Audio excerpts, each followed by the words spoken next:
criticism, scolding.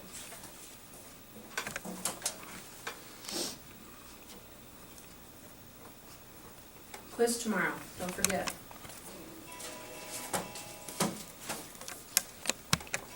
I started before the bell, oh well.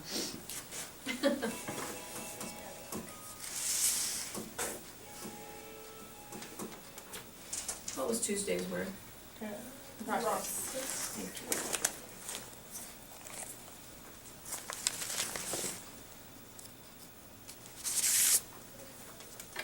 All right.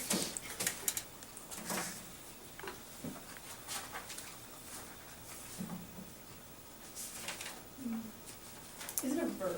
Yes. Yep. You use it in past You can tense. upbraid your little brother. Upbraid anyone, scold them, yell at them. Is it just upgrade or upgraded? Like it can be like. Either. You can change the ending if you want to.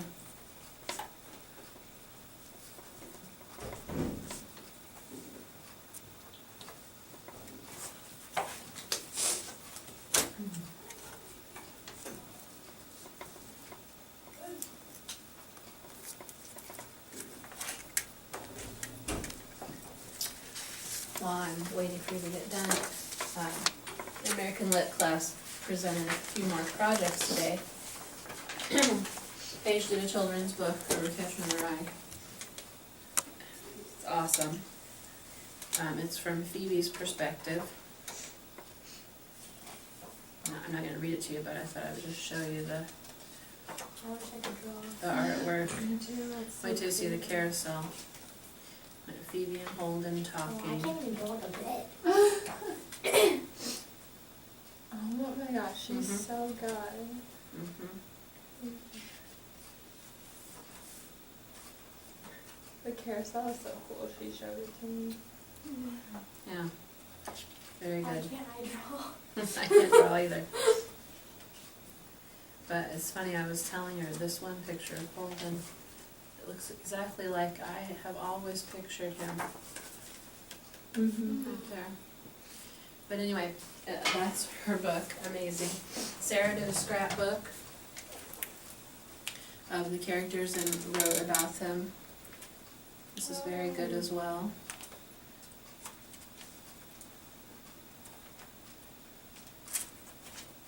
And Madeline Pulver did the four scenes back there.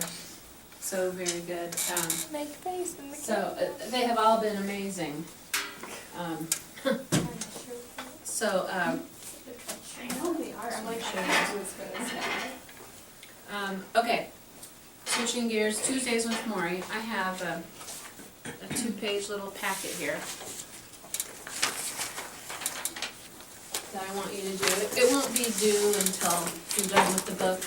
So before Christmas break, I want you to be done with the book by December 12th. That's a week from today, actually.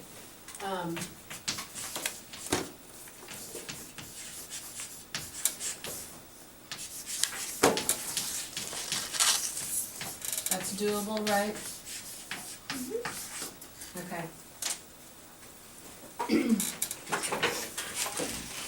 These are T-charts, actually.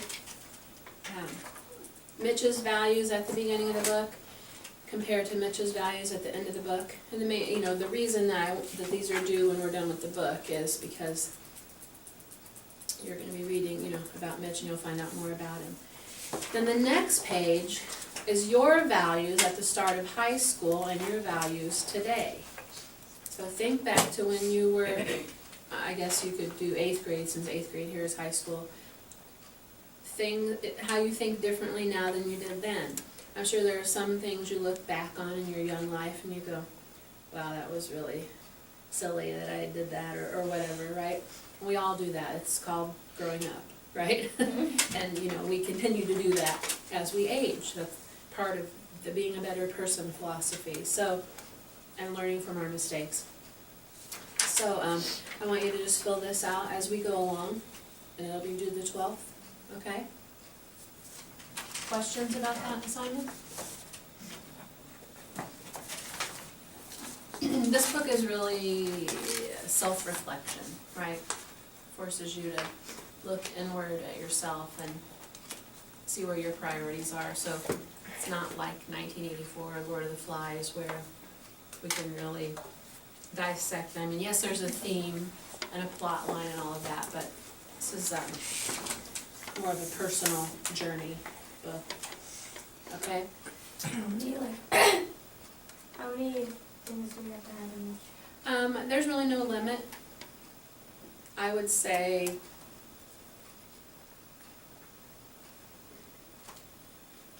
between 5 and 10, if that's possible, for Mitch, and 5 and 10 for you. You can go more if you want to too. If you want to also. Okay. Vocab goes tomorrow, just a reminder, another reminder about that. Yesterday I asked you to be to page 80 by tomorrow. Everyone gonna be able to achieve that goal? Okay. You're done already? Almost. Almost, okay. I'm like in the middle of the 13th Tuesday. I thought it was interesting yesterday that you said you first read this when you were 15, which is perfect for this assignment even, right? Because now you're reading again and you're 18. Are there areas that you've changed from your 15-year-old Skylar to the 18-year-old Skylar? I mean, yeah. Generally the same, but I guess different things. I guess in personality, like different friendships with people, and like this year, actually during the summer last year, I reconnected with a lot of people I went to elementary school with, who I was kind of in contact with, but not really. Mm-hmm. It was always one of those things like, yeah, we should hang out, we really need to get together, and then it would never happen. Right. But then when we finally did, then we like realized like nothing's really changed, like our friendship's still there, we just had to like talk out more often and like Mhm. hang out more. Mm-hmm. And I was really happy I did that though, because I realized how many good friends I had in elementary school that are still mean a lot to me now. Mm-hmm. And Those bonds you make with someone starting in kindergarten or even before, a lot of times stay with you. my best friend I've known since I was 5. Yeah. I think of Jack, and he's at St. John's, and he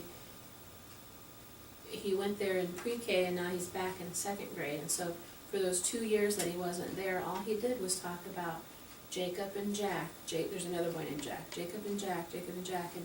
And they were reunited, and it was like a bunch of old men who were so happy to see each other. And as a matter of fact, this summer, I called Jacob's dad, who is the PE teacher, and I had a question about the uniforms, and Jacob happened to hear the message. I had to leave a message. And his mom said he just was so excited that Jack was coming back and they were going to be together again.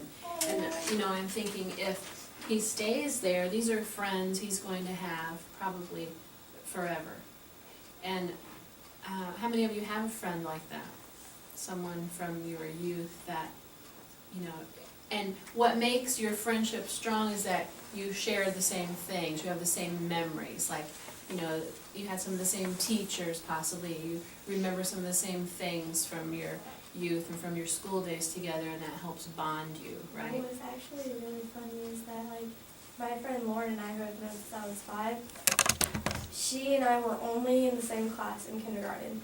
That was the only class we were ever in the same class. Mhm. We only ever at school saw each other maybe at recess if we had the same recess time. Mm-hmm. But we still like hung out like after school Mm-hmm. and stuff. But we never had any of the same teachers after kindergarten. Isn't that interesting? My oldest daughter has a friend like that, because she went to the magnet schools in the Forming Community, which draws from all over the city.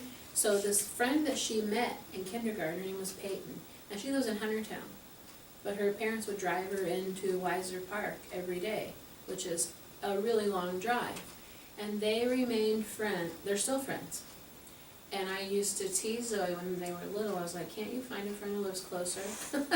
Because when they wanted to get together, you know, it was like driving forever. But they still are Right. connected. my friend and our houses are like this, so we would like meet at a certain point and then we'd walk to school. That's It's cute. all in the same neighborhood. Yeah, yeah.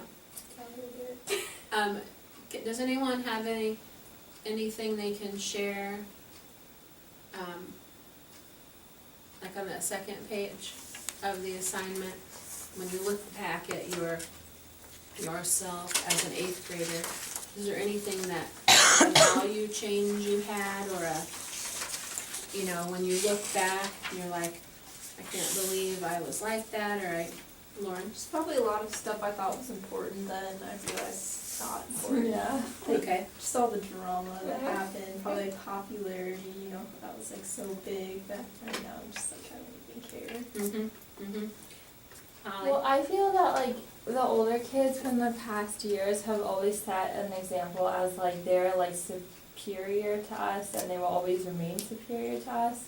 But I feel like our generation, we feel the need to be nice to everyone and not just like each other. So I think that has made a huge influence on the generations to come. Okay. Because they don't think of us as like they're scared of us. Like Right. they just think of us as like a friend. They which is- respect you, yeah. Each, and this is true in public school too, each class has its own reputation. You've probably heard teachers say, well, this next group coming up is a doozy, right? And like my husband says that about the 8th graders at Kikiami, they are a troubled group of young people.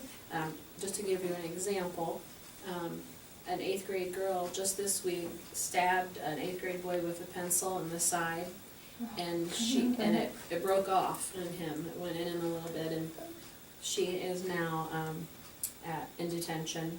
And then 6 8th grade boys decided it would be funny to plug up one of the toilets by the cafeteria, and so it exploded and raw sewage went flowing into the cafeteria.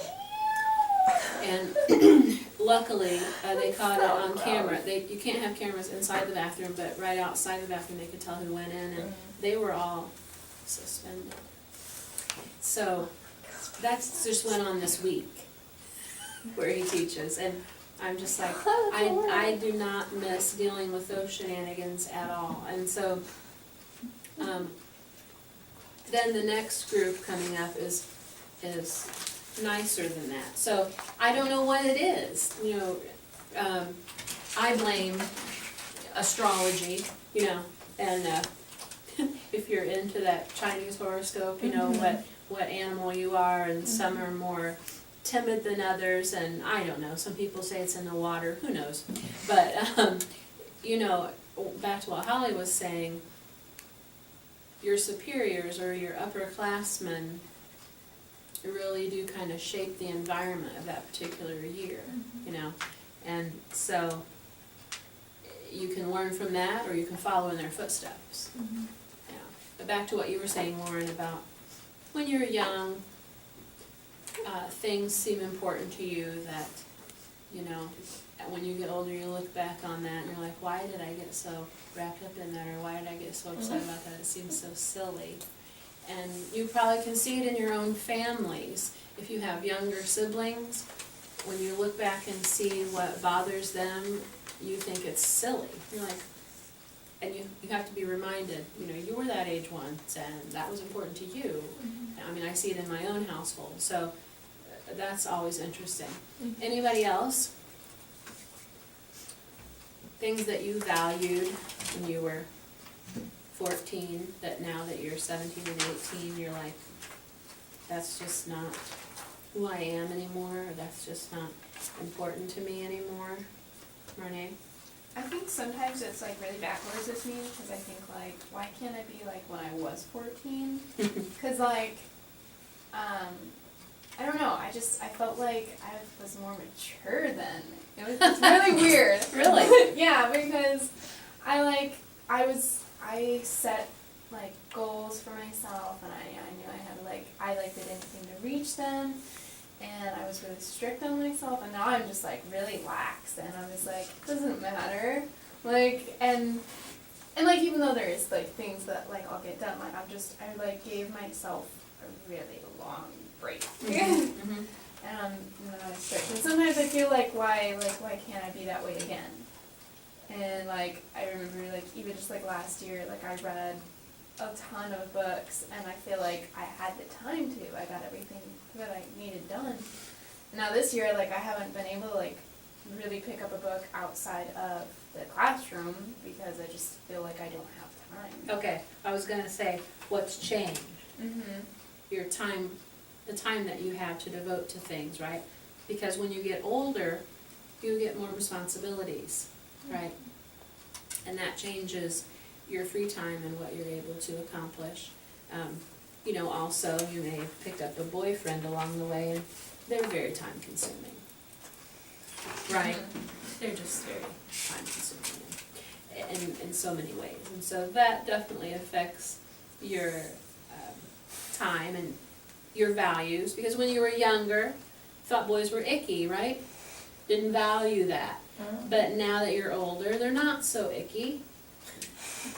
So maybe that, the relationships are something you value now that you may not have when you were younger, right? Like what Maury's trying to teach Mitch. You need to value your relationships, you know, the one with your fiance and with your brother and so forth, and not be too busy with work, right? So as you read, you can fill out these sheets, and this is gonna take some thought, so I wanted to give you, you know, several days to do this, because you'll think of things that, about yourself.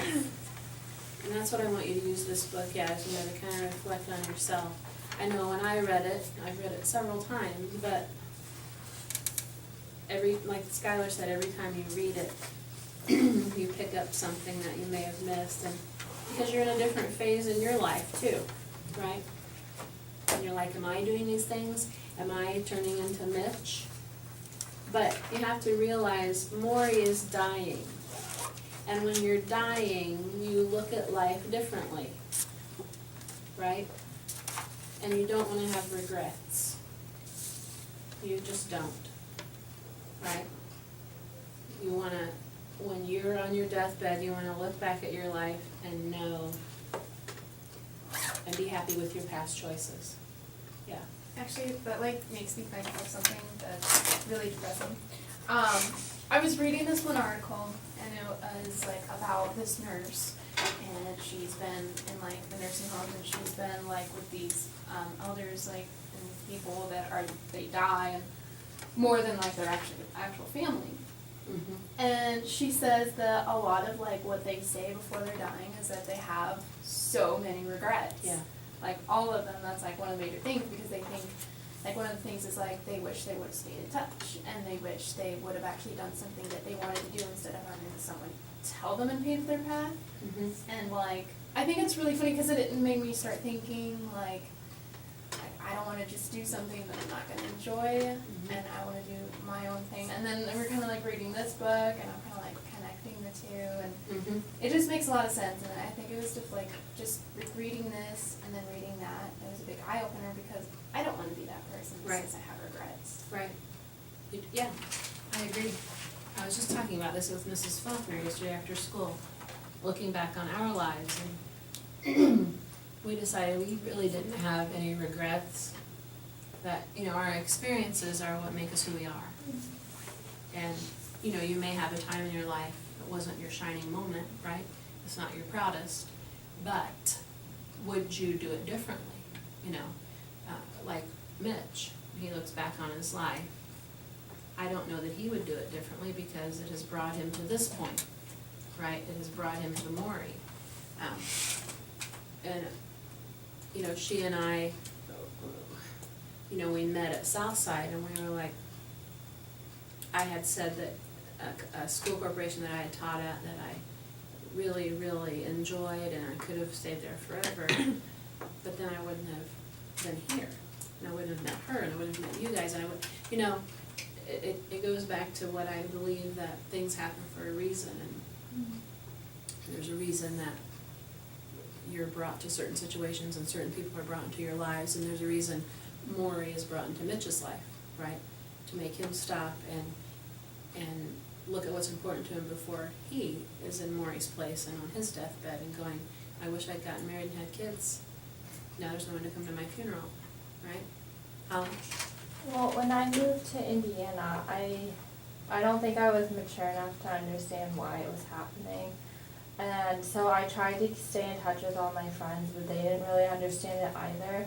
So, a lot of them changed and not for the better. Mhm. And so I had to make the hard decision to not talk to them anymore because, I didn't wanna be like with someone or talking to someone who was like either under the influence or anything like that. So I had to like cut off connections to them, and like I know it was so hard at the time, but I think it was the best thing for me.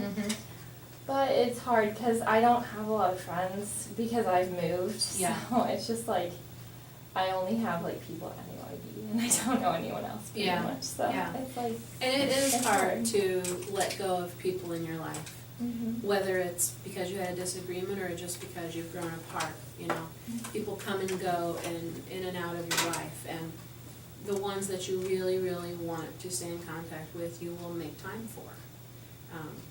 And it's so easy to get wrapped up in our own lives, right, in our own situations, and, but we need people. You know, this goes back even to 1984, where Winston, you know, was in his little apartment, and his really only other adult conversation was with Julia, and she was a little shady even too, you know, but you need other companionship, and humans need that, and it's hard to make time for that. Anyone else wanna share anything from when they were young and? Say something that I Yeah. did last year or kind of last yearish. Yeah. Well, last year my grandma went into the hospital because she got her spleen removed and then she had like a ton of complications. And then they found out she had like bone marrow cancer. Anyway, she's fine now. Okay. But during that time, I realized I took her for granted because she was always just there. She was, because she only was like 5 minutes away from my house, so she was always like stopping by, like bringing us like sweets or like taking us to dinner, like taking us shopping. And then I realized when she got like diagnosed with all these different things and like she was in the hospital that it wasn't going to be the same anymore. That I took that time where I was like, oh no, like I'm busy, I have to go do my homework, I have dance, blah blah blah. And I put that stuff before her, that it makes me regret not going. Mhm. Sorry. No, it's okay. But because I've wasted all that time that I could have had with her. Yeah. I mean, I still have time because she's still okay, but sorry. But it's okay. Sorry. But I just know that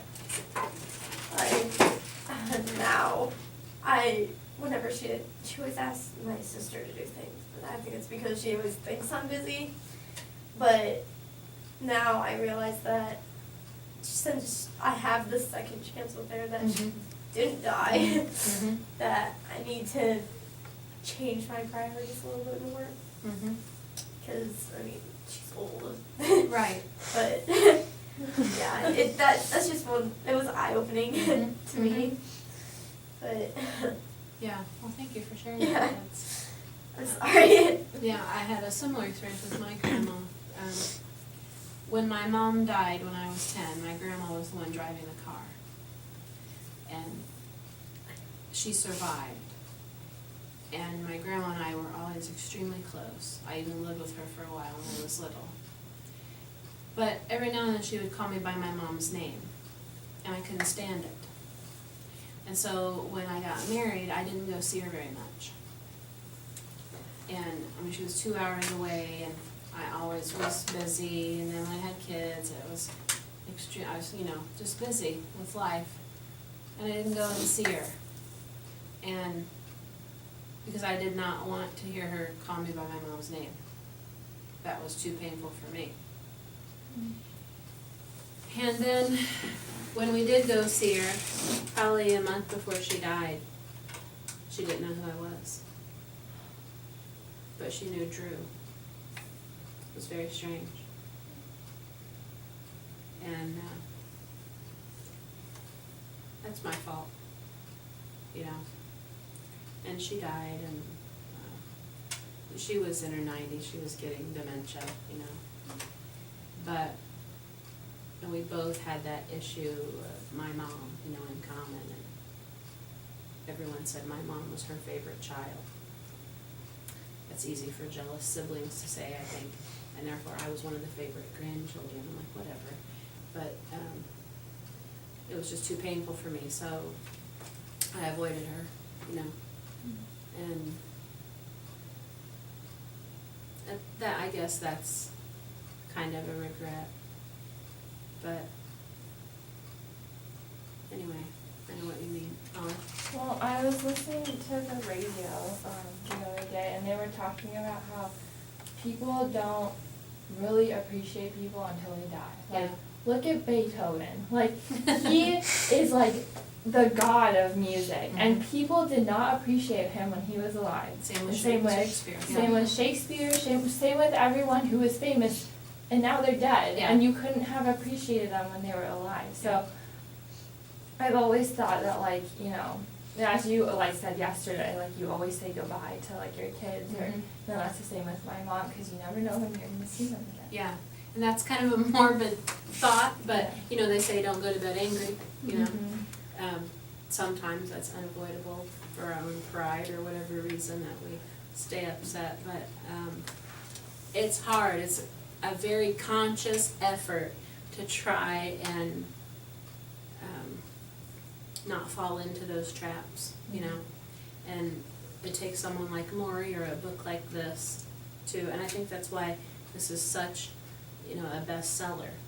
You know, it's not because it's Shakespearean or anything extremely fancy or difficult or mind-changing, right, like 1984.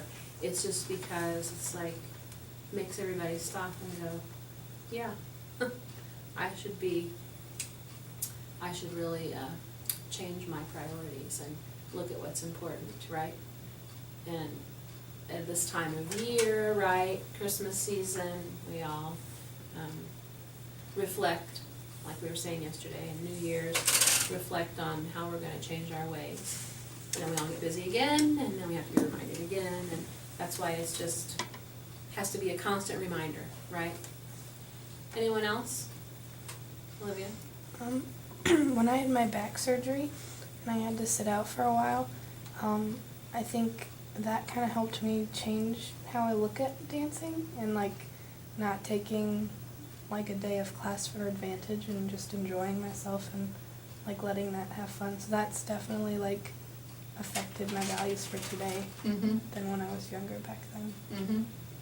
That's a good point. An injury has a way of, I know exactly what you mean, because my own daughter has gone through that with golf, and it's just, you know, something that you're good at, that you've always been doing, and all of a sudden you can't do anymore. You know, it's like breaking your right arm if you're right-handed. You're like, wow, I really miss you. I didn't realize how much I use you. And then when you can't, you know, walk around for a day with your right arm behind your back and realize how much you rely on it and how much we take it for granted, right? And so, yeah, that's a good point. Anyone else? Well, there was like a family dispute that my family had with my dad's grandparents and all his siblings. So we didn't talk to them for 7 years.